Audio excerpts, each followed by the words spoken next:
on est parti pour le point actu hardware du jour. Aujourd'hui, mercredi 14 avril 2021. Au programme, on commencera avec deux annonces de conférences. Une conférence Apple avec des choses qu'on pense savoir qui seront présentées et on espère des choses qu'on ne sait pas. Une conférence Samsung avec comme promesse le Galaxy le plus puissant de son histoire. Sacrée promesse. On parlera ensuite téléphone portable avec un prototype. Un prototype TCL. TCL, c'est une marque chinoise qui ne fait pas de compromis. Vraiment, là, pour le coup, on est sur quelque chose osé. On va le dire comme ça.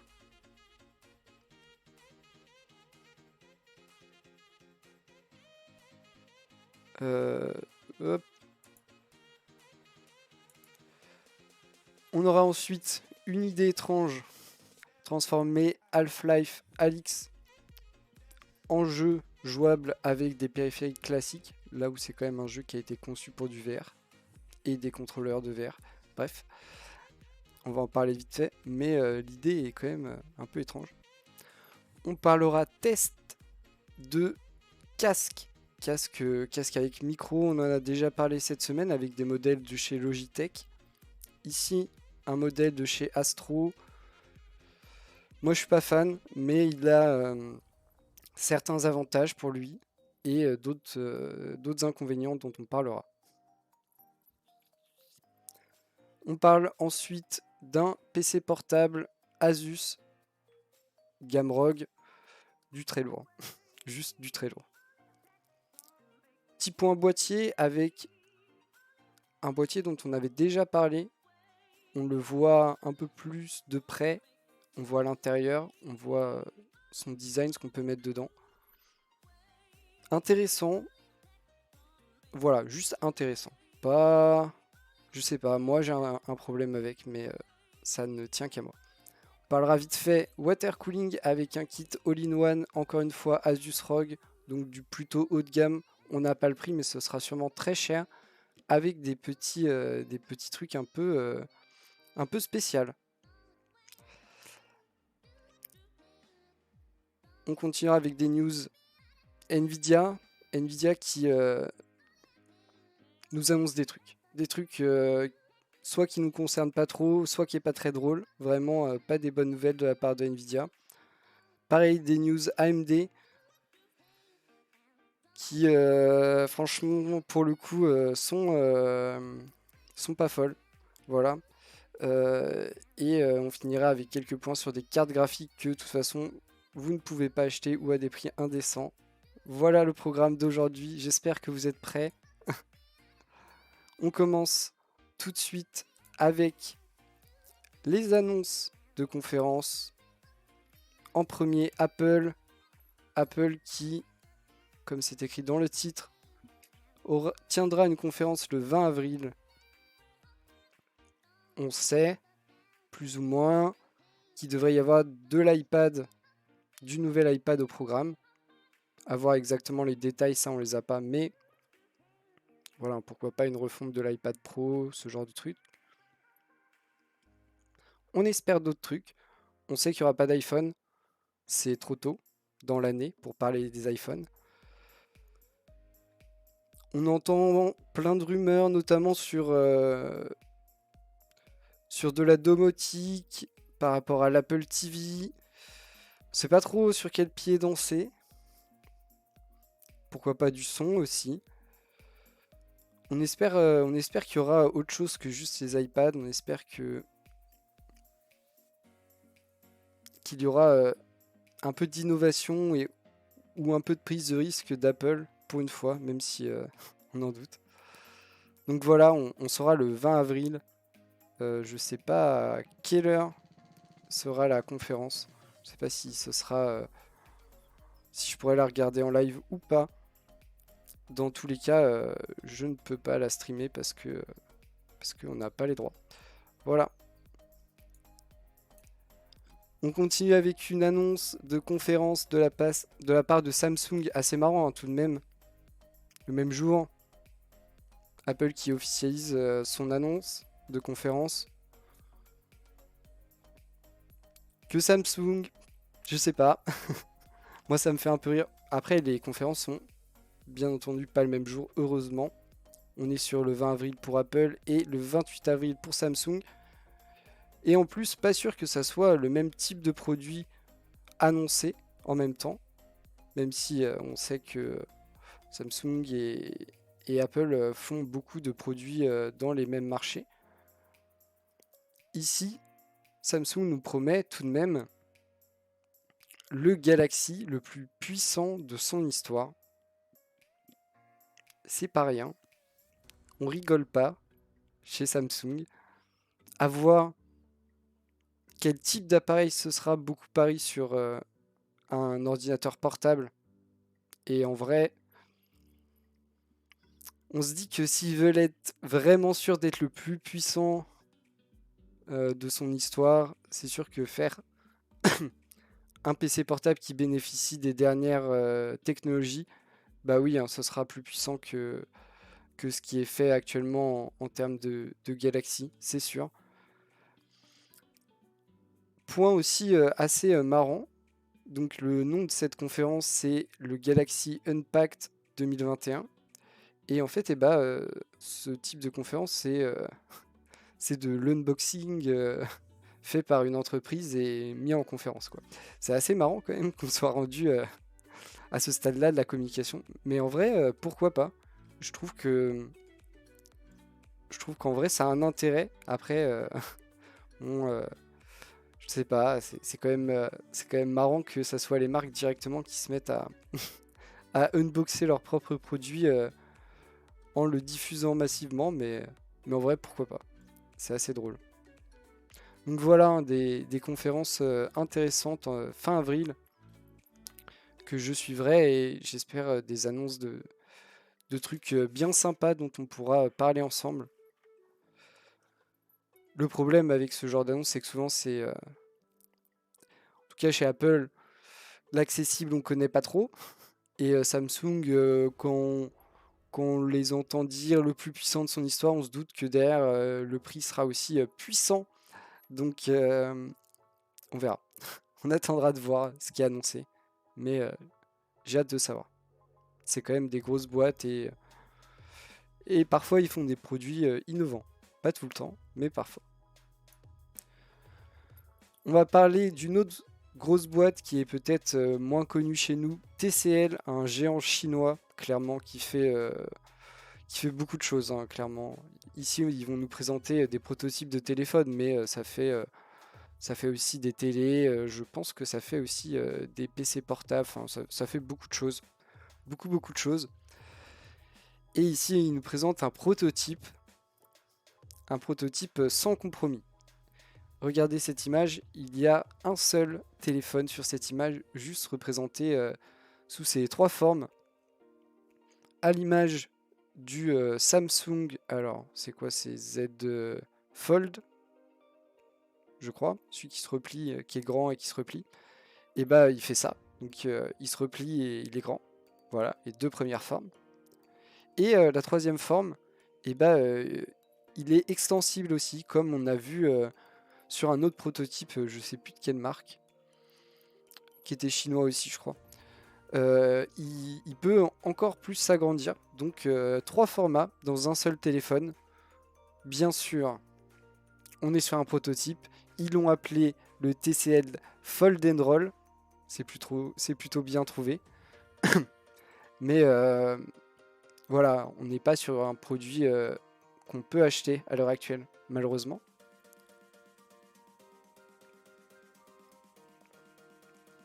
On est quand même sur zéro compromis.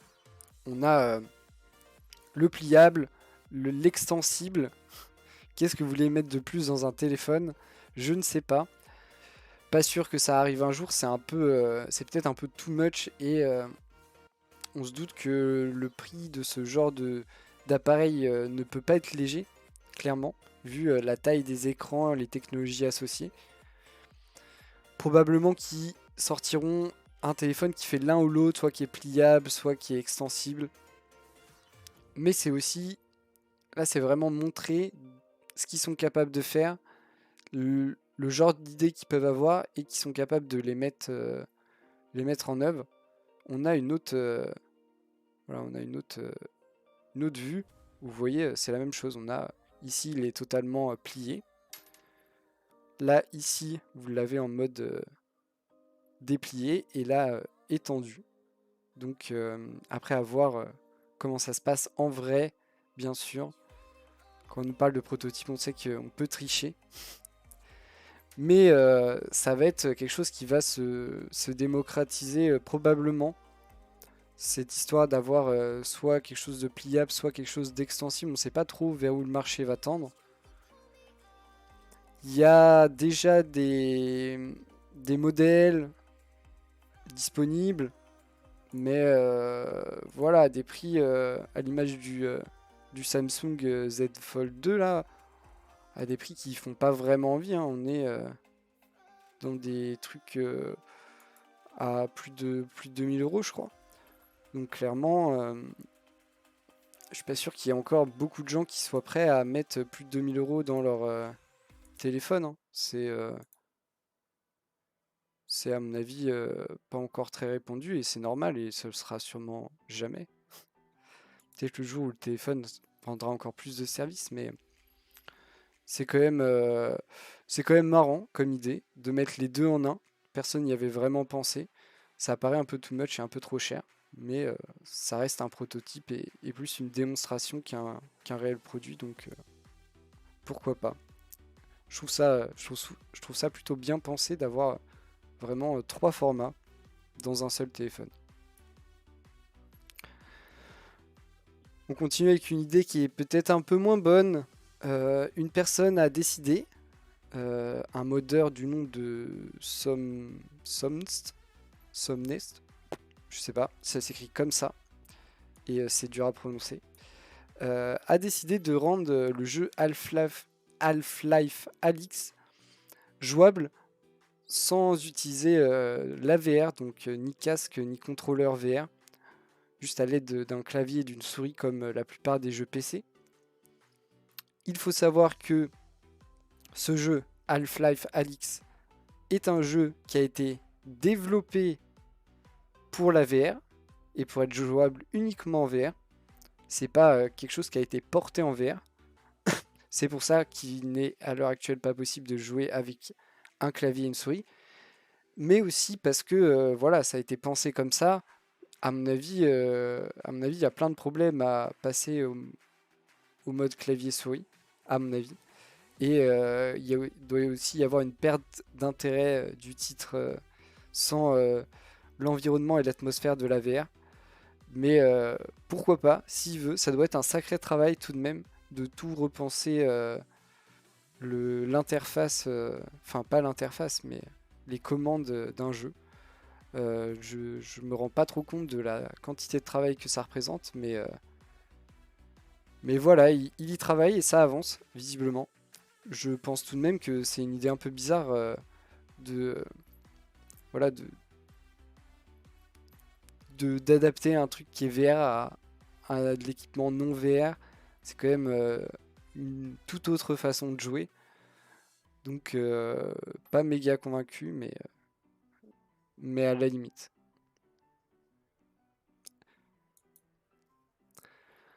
On va parler casque micro plutôt gaming. On a déjà parlé cette semaine avec des modèles de chez Logitech, un modèle plutôt haut de gamme à 85 euros, modèle G Pro, et un modèle plus accessible, mais très qualitatif tout de même, le même que le mien, le G432. C'était à des tarifs plutôt corrects, même pour le G Pro, du coup à 85 euros, le G432 était plutôt vers les 55 euros. Ici, on va parler d'une autre marque, Astro, avec son casque Gaming A20 Wireless. C'est un casque qui, voilà, il ressemble à ça. Il a un intérêt principal, c'est qu'il est compatible Xbox et PS4.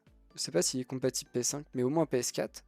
Par contre, il y a un modèle compatible Xbox et un modèle compatible PS5. Donc arrangez-vous pour bien choisir votre modèle. Chaque modèle est compatible PC, heureusement. Et cette histoire, cet avantage d'être compatible avec les consoles est aussi un inconvénient parce que du coup il se retrouve cher. J'ai remarqué que la plupart des casques compatibles avec les consoles sont chers et parfois on sait pas trop pourquoi. Alors oui, il a l'air plutôt bien, il a l'air vachement confortable. Les finitions font un peu plastique, après je sais pas trop. Le micro fait aussi fait un peu cheap, mais peut-être que c'est juste une impression.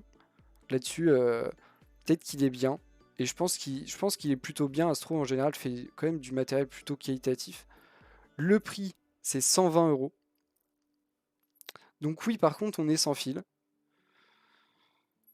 Mais voilà, 120 euros. Euh, Moi, j'avoue que je trouve ça bien. L'avantage, c'est sans fil et la compatibilité console. Mais du coup, vous le payez 120 euros pour ce genre de casque. On... Je sais pas, j'aurais attendu un peu mieux, surtout en termes de finition. Pourquoi pas à 120 euros? Des finitions un peu plus belles et pourquoi pas des matériaux qui ont l'air un peu plus nobles. J'avoue que pour ce genre de prix, je trouve ça un peu un aspect un peu cheap qui doit sûrement être que dans l'aspect, hein. Au niveau du matériel, on doit être quand même sur quelque chose de plutôt qualitatif. En termes de matériaux, j'en sais rien, je l'ai pas eu entre les mains. Mais sinon, en termes de son et micro, ça doit bien marcher, voire très bien marcher. Juste, je trouve que il aurait pu avoir un aspect un peu plus premium pour 120 euros. Voilà. On continue avec quelque chose qui est pour le coup plus premium, hein. On va parler de PC portable Asus ROG, les nouveaux Zephyrus M16. M16 parce qu'ils font 16 pouces. Vu qu'ils font 16 pouces, ils ont un format chelou. Ils sont en 16 dixièmes avec du 1920 par 1200 pour faire équivalent Full HD ou du 2560 par 1600 pour faire de l'équivalent 1440p. Taux de rafraîchissement 144 Hz voire 165, donc voilà, hein, de quoi régaler. En termes de processeur, on a soit du i7, soit du i9, 11e génération, donc le truc qui font très bien café, modèle H, donc performant, gravé en 10 nanomètres, les premiers processeurs gravés en 10 nanomètres. Côté RAM, vous avez le choix entre 2x8 et 2x16, donc 16 ou 32 Go de RAM. Côté carte graphique, vous pouvez avoir une 3050 Ti, une 3060 ou une 3070. Un peu étonnant qu'on ne propose pas d'aller jusqu'à la 3080 sur un modèle qui fait 16 pouces, donc on a quand même un peu de place. Voilà le visuel. Et vous avez en stockage, vous bénéficiez des dernières générations de stockage avec du SSD PCI Express 4.0, 1 ou 2 Tera. Voilà, de quoi honnêtement tout faire. Si vous allez chercher le top de la config, vous pourrez tout faire tourner sur votre écran dans les meilleures conditions possibles. Tout ce qui est récent et pour quelques temps à venir, c'est vraiment le genre de PC qui régale à l'infini. On n'a pas le prix et je préfère pas l'avoir parce que ça régale beaucoup moins. Mais en termes de config, on est vraiment sur du haut de gamme. On est tout de même sur quelque chose d'assez gros, un 16 pouces. On fait un compromis entre le 15 et le 17 sans faire de compromis sur la config. C'est plutôt sympa. Après juste cette histoire de 16 dixièmes, un peu étrange. Un peu étrange. Mais en vrai, pourquoi pas, hein. Mais un peu étrange. On continue avec du boîtier Thunder X3 Cronus. Un look bien à lui. Un gros X sur la façade, la fenêtre sur le côté, livré avec seulement un ventilateur, celui qui est à l'arrière là, 240.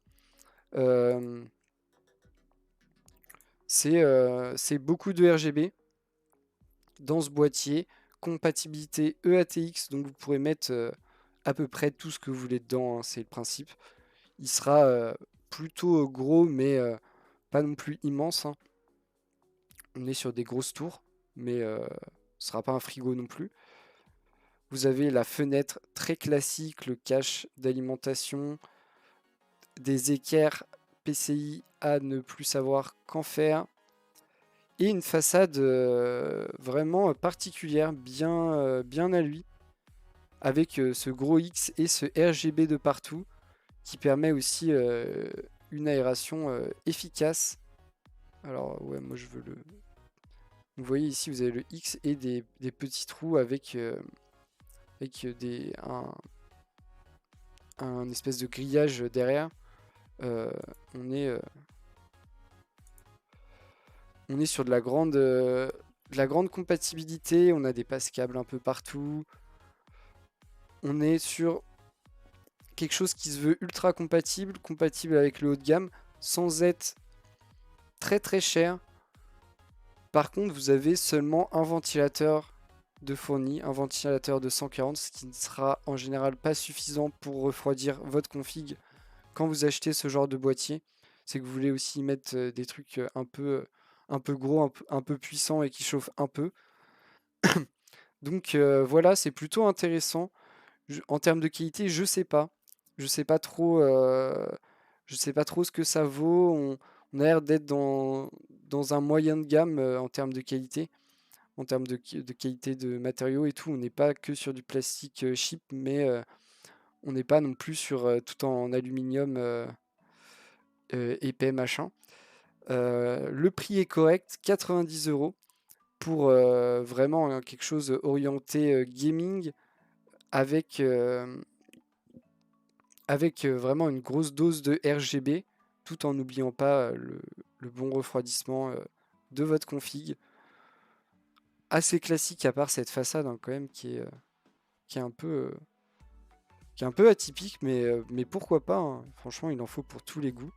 Et c'est pas parce que moi je suis pas hyper fan que ça va pas plaire à des gens. Donc moi je trouve ça cool. Et en plus il est disponible.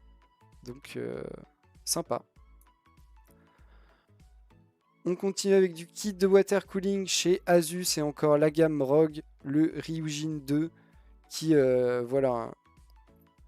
Voilà. Ça parle de lui-même, on est sur un kit de water cooling équipé d'un lecteur DVD portable sur le waterblock. Alors assez incroyable, hein, cet écran de 3,5 pouces, aussi grand que... non, mais plus grand que l'écran de certains téléphones fut une époque. Euh, donc fou, on n'a pas le prix, il vaut mieux pas l'avoir. On est sur ce modèle ici 360, il sera disponible aussi en 240 je crois, avec cet énorme écran sur le waterblock. En termes de qualité, on sera très bien. L'écran, il ne sert à rien à part rendre votre config plus belle. Il est personnalisable et ça régale, hein. Vous pourrez y mettre votre épisode de série préféré sur diffusé dans votre config. Incroyable, la chance. Euh, En vrai, c'est fou, hein. Quelle idée de mettre un lecteur. Moi, j'avoue que j'aime bien les écrans et tout, mais là, ça fait quand même un peu lecteur de DVD portable. Mais pourquoi pas, hein, en vrai, c'est stylé, juste ça doit coûter une sacrée blinde. Je dis pas que je mettrais pas ça dans mon PC. Si je l'avais, je le mettrais bien sûr dans mon PC et j'y mettrais un truc stylé sur l'écran. Juste, je pense que j'ai pas les moyens. C'est assez ouf, hein. Bientôt, un truc d'hologramme sur le waterblock. Moi, j'attends, je veux. Un truc d'hologramme personnalisable, la folie. On continue avec Nvidia. Nvidia qui va nous faire deux annonces aujourd'hui. Une annonce qui n'est pas vraiment pour nous, mais on est content de le savoir. Celle-là, il nous annonce son processeur Grace avec une architecture ARM à destination des data centers. Alors, déjà, il y a un petit mensonge là-dedans.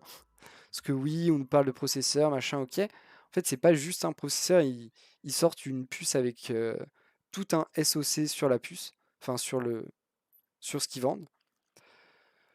Et du coup, on a un processeur, une partie graphique, de la mémoire, tout ça, tout ça.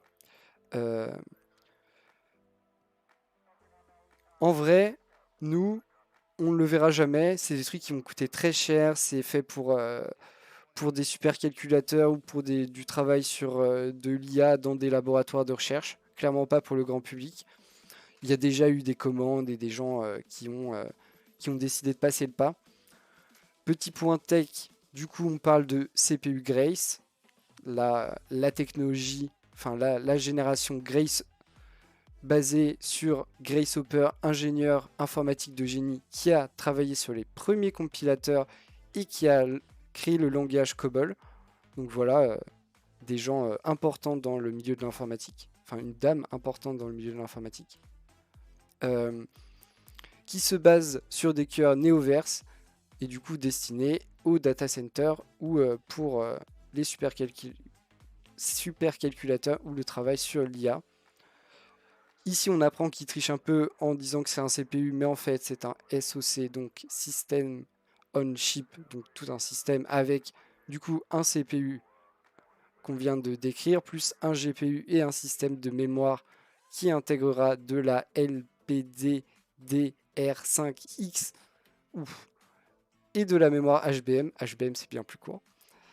Donc voilà, cette super puce incroyable qui régalera les, euh, les data centers et les laboratoires de recherche et les supercalculateurs. On nous annonce des trucs ouf. Bien sûr, c'est pas pour nous, donc c'est ouf.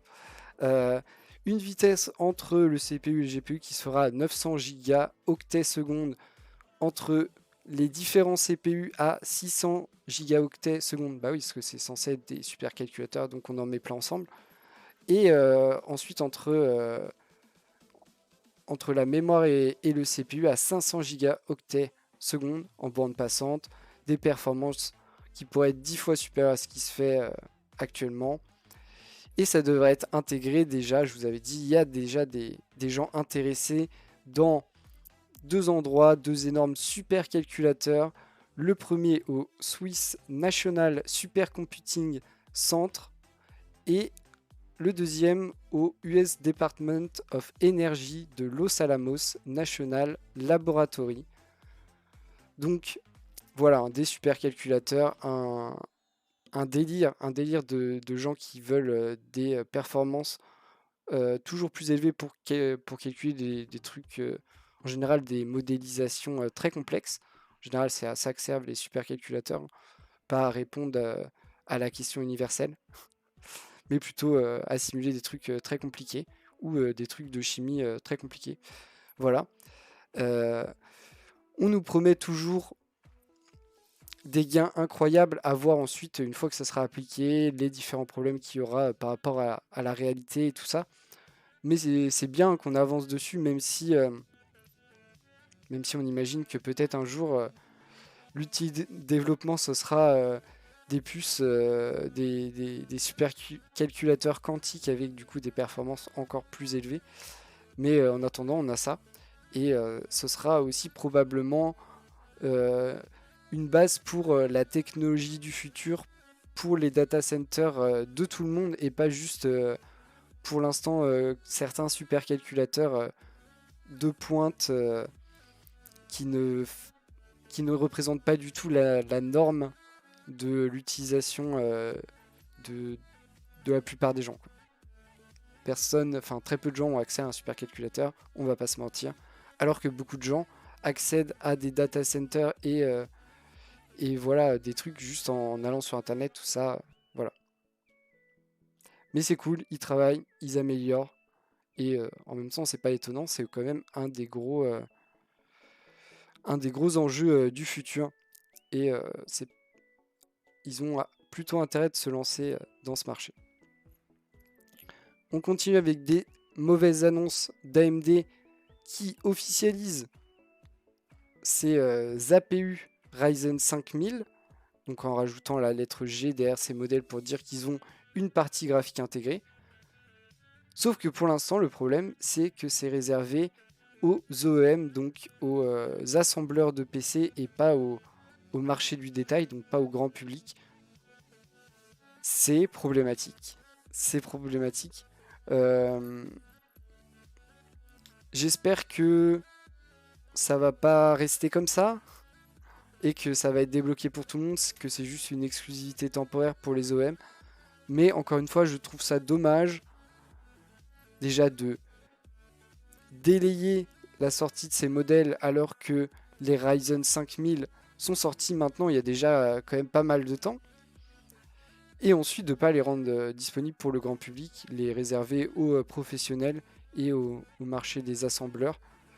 C'est quand même des petites puces qui sont plutôt sympas, qui consomment moins, qui émettent moins de chaleur, qui ont aussi des performances un peu plus basses, mais qui sont équipées d'une partie graphique intégrée, ce qui permet de se passer de cartes graphiques dédiées qui sont problématiques à trouver en ce moment.